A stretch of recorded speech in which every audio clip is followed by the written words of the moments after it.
कभी तुमने ध्यान दिया है, कुछ लोगों के शब्द सामान्य नहीं होते। वे बोलते हैं और ऐसा लगता है जैसे हवा भी सुनती है, जैसे अस्तित्व थोड़ी देर के लिए ठहर जाता है, जैसे उनके शब्द सिर्फ कानों तक नहीं, सीधे वास्तविकता तक पहुंचते हैं। एक बार एक आदमी ने क्रोध में आकर अपने ही बेटे से कह दिया, तुमसे कुछ नहीं होगा। उसने बस एक वाक्य कहा था, लेकिन धीरे धीरे वह वाक्य उस बच्चे की सच्चाई बन गया। वह हर कदम पर डरने लगा, हर मौके पर पीछे हटने लगा, और एक दिन सच में उसके जीवन में कुछ नहीं हुआ। और फिर दूसरी ओर तुमने ऐसे लोगों को भी देखा होगा जो आशीर्वाद देते हैं, तुम सफल हो जाओगे। और अजीब बात यह है कि उनके शब्द सिर्फ सांत्वना नहीं रहते, वे जैसे बीज बन जाते हैं और समय के साथ वही बीज वास्तविकता में खिलते हैं। तो सवाल यह नहीं है कि चमत्कार होते हैं या नहीं, सवाल यह है क्या शब्दों में कोई ऐसी शक्ति है जो हम समझ नहीं पा रहे हैं? क्या यह सिर्फ संयोग है या फिर सच में कुछ लोग जो बोलते हैं वही हो जाता है? रुको, जल्दी निष्कर्ष मत निकालो, क्योंकि अगर यह सच है तो इसका मतलब है तुम हर दिन हर पल अपने ही जीवन के साथ कुछ कर रहे हो, सिर्फ अपने शब्दों से। प्राचीन योग परंपरा में एक शब्द है, वाक सिद्धि। सुनने में यह रहस्यमय लगता है, जैसे कोई जादुई शक्ति हो, लेकिन इसका अर्थ बहुत सीधा है और उतना ही खतरनाक भी। वाक यानी तुम्हारी वाणी, तुम्हारे शब्द। सिद्धि यानी पूर्णता, ऐसा होना कि उसमें कोई विरोधाभास न रहे। तो वाक सिद्धि का अर्थ हुआ ऐसी वाणी जिसमें जो कहा जाए वह घटित हो जाए। अब यहीं पर लोग भ्रमित हो जाते हैं। वे सोचते हैं ये कोई सुपरनेचुरल पावर है, जैसे कोई मंत्र पढ़ा और चीजें बदल गईं। लेकिन ठहरो, बात इतनी सतही नहीं है। वाक सिद्धि को समझने के लिए तुम्हें 3 परतों में देखना होगा। पहली परत कहानी की, जहां यह एक चमत्कार लगता है, जैसे कोई साधु बोले और भविष्य बदल जाए। दूसरी परत तंत्र की, जहां शब्द सिर्फ शब्द नहीं रहते, वे मन को प्रोग्राम करते हैं और मन जीवन को। और तीसरी परत अस्तित्व की, जहां ध्वनि ऊर्जा बन जाती है और ऊर्जा वास्तविकता को छूती है। तो जब कहा जाता है जो बोलोगे वही होगा, तो इसका मतलब यह नहीं कि शब्द जादू कर रहे हैं, बल्कि इसका मतलब है तुम और तुम्हारे शब्द अलग अलग नहीं रहे। तुम जो बोलते हो वही तुम हो जाते हो, और जब तुम वही हो जाते हो तो अस्तित्व के पास उसे सच करने के अलावा कोई विकल्प नहीं बचता। लेकिन यहां एक और सवाल उठता है, अगर ये इतना गहरा है तो क्या यह सिर्फ एक विचार है या इसके पीछे कोई ठोस आधार भी है? और यहीं पर हमें जाना पड़ेगा योग के सबसे सटीक वैज्ञानिक के पास, पतंजलि के पास, जहां वाक सिद्धि एक रहस्य नहीं बल्कि एक नियम बन जाती है। जब हम रहस्य की दुनिया में भटकते हैं तो कहानियां बहुत मिलती हैं, लेकिन योग की परंपरा में एक व्यक्ति ऐसा है जिसने रहस्य को भी गणित की तरह स्पष्ट कर दिया। पतंजलि कोई कहानी नहीं कहते, वे सूत्र देते हैं, और सूत्र का अर्थ होता है इतना सटीक कि उसमें कुछ जोड़ा नहीं जा सकता और कुछ घटाया नहीं जा सकता। वे वाक सिद्धि शब्द का उपयोग नहीं करते, लेकिन एक सूत्र कहते हैं जो इस पूरी घटना की जड़ खोल देता है। सत्य प्रतिष्ठायाम क्रिया फलाश्रयत्वम। अब इसे धीरे धीरे समझो, क्योंकि यही पूरा रहस्य छुपा है। सत्य प्रतिष्ठायाम, जब कोई व्यक्ति सत्य में स्थापित हो जाता है, सिर्फ बोलने में नहीं बल्कि अपने पूरे अस्तित्व में, उसके भीतर कोई झूठ नहीं बचता, कोई द्वंद्व नहीं बचता। जो सोचता है वही बोलता है, जो बोलता है वही करता है। और फिर पतंजलि कहते हैं क्रियाफलाश्रयत्वम, उसकी क्रिया का फल उसी पर निर्भर हो जाता है। मतलब उसके शब्द और परिणाम के बीच कोई दूरी नहीं रहती। यहां ध्यान देना, पतंजलि ये नहीं कह रहे कि तुम्हें कोई शक्ति मिल जाएगी।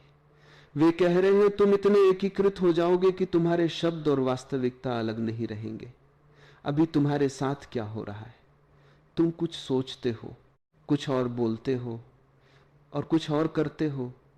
3 दिशाएं हैं, इसलिए ऊर्जा बिखरी हुई है, इसलिए तुम्हारे शब्द कमजोर हैं, उनमें कोई वजन नहीं। लेकिन जिस दिन ये तीनों एक हो जाएं, सोच, वाणी और कर्म, उस दिन तुम्हारे शब्द स्टेटमेंट नहीं रहेंगे, वे निर्णय बन जाएंगे। और अस्तित्व हमेशा निर्णय के साथ जाता है, दुविधा के साथ नहीं। इसीलिए वाक सिद्धि का पहला नियम यह है, तुम्हें अपने शब्दों को बदलने की जरूरत नहीं है, तुम्हें अपने होने को बदलना है।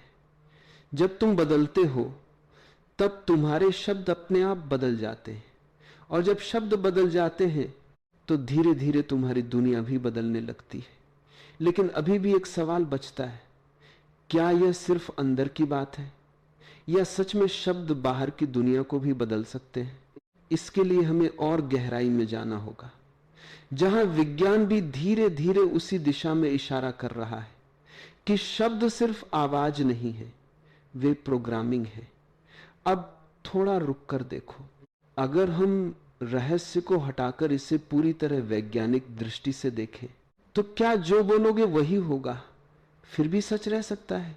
धीरे धीरे समझो, क्योंकि यही वह जगह है जहां जादू टूटता नहीं और गहरा हो जाता है।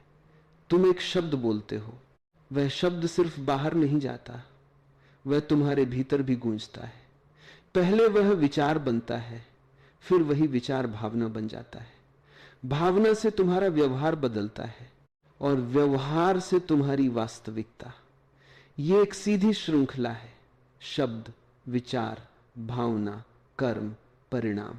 अब सोचो, अगर कोई व्यक्ति रोज अपने आप से कहता है मैं असफल हूं, तो वह सिर्फ एक वाक्य नहीं बोल रहा, वह अपने मस्तिष्क को एक निर्देश दे रहा है। धीरे धीरे उसका दिमाग उसी दिशा में प्रमाण ढूंढने लगता है। वह मौके देखता ही नहीं, या देखता है तो पकड़ता नहीं, और फिर एक दिन वह सच में असफल हो जाता है और तब वह कहता है देखा, मैं सही था। लेकिन सच यह है वह सही नहीं था, उसने खुद को सही बना दिया। इसी को मनोविज्ञान में कहते हैं आत्मपूर्ण भविष्यवाणी। और यहीं से समझ आता है कि वाक सिद्धि कोई अचानक होने वाला चमत्कार नहीं है, यह एक लगातार चलने वाली प्रक्रिया है, जहां तुम अपने शब्दों से धीरे धीरे अपनी दुनिया गढ़ते हो। और यही कारण है कि कुछ लोगों के शब्द भारी लगते हैं, क्योंकि वे सिर्फ बोलते नहीं, वे अपने हर शब्द को जीते हैं। अब एक कदम और भीतर चलते हैं, जहां विज्ञान भी धीरे धीरे चुप हो जाता है और अनुभव बोलने लगता है। प्राचीन परंपराएं कहती हैं यह पूरा अस्तित्व ध्वनि से बना है। पहले कंपन हुआ, फिर वही कंपन रूप बन गया, और वही रूप यह पूरा संसार है। अगर तुम किसी शांत झील में एक पत्थर फेंको तो लहरें फैलती हैं।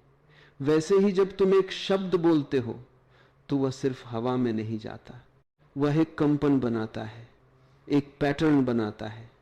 और यहां एक गहरी बात है, सामान्य इंसान की वाणी बिखरी हुई होती है, उसमें विरोधाभास होता है, आज कुछ कल कुछ, इसलिए उसके शब्द भी कमजोर होते हैं।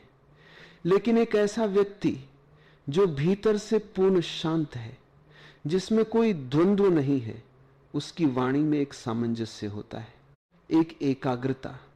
और जब कंपन सामंजस्य पूर्ण होता है तो वह सिर्फ फैलता नहीं, वह प्रभाव डालता है। यही कारण है कि मंत्र सिर्फ शब्द नहीं होते, वह संरचित ध्वनि होते हैं, जिन्हें सही अवस्था में बोला जाए तो वे मन, शरीर और वातावरण तीनों को प्रभावित कर सकते हैं। तो वाक सिद्धि का यह आयाम कहता है, शब्द सिर्फ अर्थ नहीं रखते, वे ऊर्जा भी रखते हैं। और जब अर्थ और ऊर्जा एक हो जाएं, तो शब्द सिर्फ सूचना नहीं रहते, वे सृजन बन जाते हैं। लेकिन हर शक्ति की एक छाया भी होती है, और वाक्य सिद्धि की छाया शायद सबसे खतरनाक है, क्योंकि अगर शब्द बना सकते हैं तो वे तोड़ भी सकते हैं। तुमने देखा होगा, कभी किसी ने तुम्हें कुछ ऐसा कह दिया जो सालों तक तुम्हारे भीतर गूंजता रहा, एक वाक्य, और तुम्हारी पूरी पहचान बदल गई। यही है अंधेरा पक्ष, जिसे पुराने समय में श्राप कहा जाता था। वह हमेशा कोई जादू नहीं था, कई बार वह सिर्फ एक गहरा, तीव्र विश्वास था जो किसी ने तुम्हारे भीतर डाल दिया, और जब तुम उसे मान लेते हो तो तुम खुद ही उसे सच करने लगते हो। और इससे भी खतरनाक क्या है, जब तुम खुद को श्राप देने लगते हो, मैं अच्छा नहीं हूं, मेरे साथ हमेशा बुरा होता है, मैं कभी नहीं बदल सकता। ये वाक्य सिर्फ विचार नहीं है, ये धीरे धीरे तुम्हारी वास्तविकता बन जाते हैं। इसलिए सबसे बड़ी वाक सिद्धि वह नहीं है जो तुम दूसरों पर प्रयोग करते हो, बल्कि वह है जो तुम हर दिन अपने ऊपर कर रहे हो। अब सवाल आता है, क्या वाक सिद्धि हासिल की जा सकती है, या यह सिर्फ कुछ लोगों के लिए ही है? पतंजलि का मार्ग बहुत स्पष्ट है और थोड़ा कठोर भी, क्योंकि यह शॉर्टकट नहीं देता। पहला कदम है सत्य, सिर्फ दूसरों से नहीं, अपने आप से भी। जब तुम झूठ बोलते हो तो तुम अपने भीतर दरार पैदा करते हो, और दरार में ऊर्जा टिकती नहीं। दूसरा कदम है मौन, कम बोलो, लेकिन जागरूक होकर बोलो। जितना तुम अनावश्यक बोलते हो, उतना ही तुम्हारे शब्दों की शक्ति घटती है। तीसरा जागरूकता, बोलने से पहले देखो, क्या यह जरूरी है, क्या यह सत्य है, क्या यह तुम्हारे भीतर से आ रहा है या सिर्फ आदत है। चौथा प्राणायाम, सांस सिर्फ हवा नहीं है, यह तुम्हारी ऊर्जा का माध्यम है। जब सांस संतुलित होती है तो वाणी भी स्थिर हो जाती है। पांचवा धारणा, बिखरा हुआ मन बिखरे हुए शब्द पैदा करता है। एकाग्र मन, सटीक वाणी, धीरे धीरे। जब ये सब एक साथ आते हैं तो तुम्हारे शब्द बदलने लगते हैं। वे कम हो जाते हैं लेकिन गहरे हो जाते हैं, और एक दिन तुम पाओगे कि तुम्हें ज्यादा बोलने की जरूरत नहीं है, तुम्हारा एक वाक्य ही काफी है। अब अंत में उस वाक्य पर लौटते हैं जिससे यह यात्रा शुरू हुई थी। जो बोलोगे वही होगा। अगर तुम इसे सतही रूप से देखो तो यह गलत लगता है, क्योंकि हर शब्द तुरंत सच नहीं होता। लेकिन अगर तुम गहराई में देखो तो यह खतरनाक रूप से सच है।